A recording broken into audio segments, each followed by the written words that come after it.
Hello there, and welcome to ByGone News. I'm Alex Gray, and this is the show where we inform you of last week's news now. Monday introduced the world's first large-scale Ebola vaccine trial. The hope is that 30,000 people will reach out and participate in this immunization program.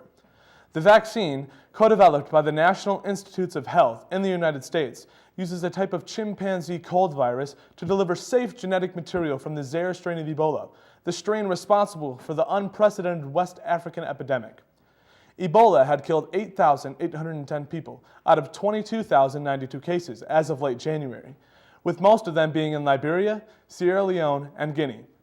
Determined not to lose scientific momentum that could make the world's first effective Ebola interventions a reality, researchers say the shots must be cheap, easy to handle in Africa, and are able to hit multiple virus strains.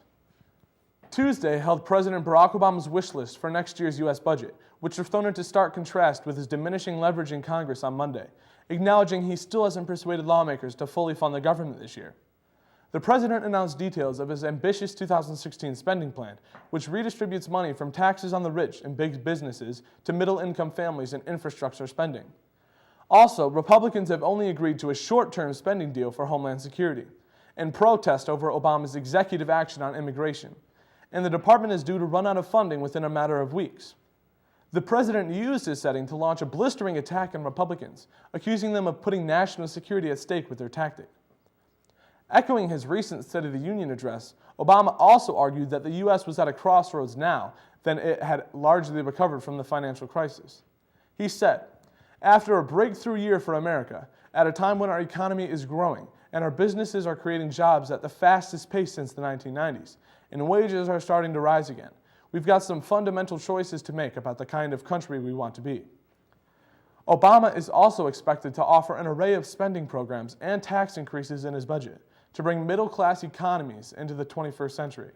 Because of a slow Wednesday, we will directly go to Thursday, where U.S. Secretary of State John Kerry arrived in Kiev for talks focusing on the possibility of arming Ukrainian forces in their fight against Russian-backed separatist rebels. The visit on Thursday comes a day after rockets hit a previously safe section of Ukraine's rebel stronghold, killing at least 5 people and damaging a hospital along with a school.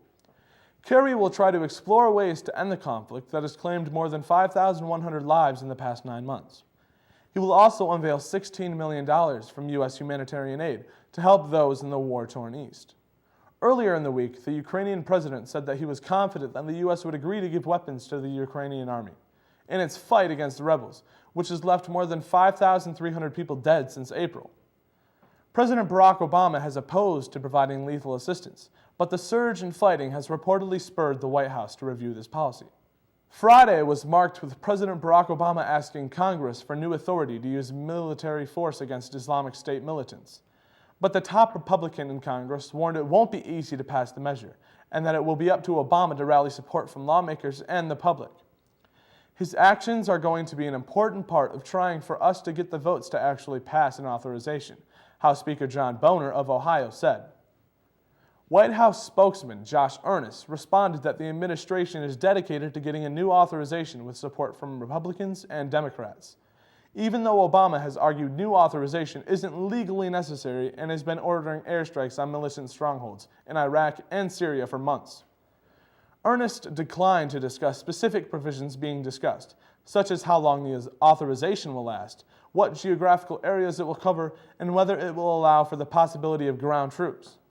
He said details are still being worked out with lawmakers from both parties, with the hopes of coming up with the authorizations can draw bipartisan support.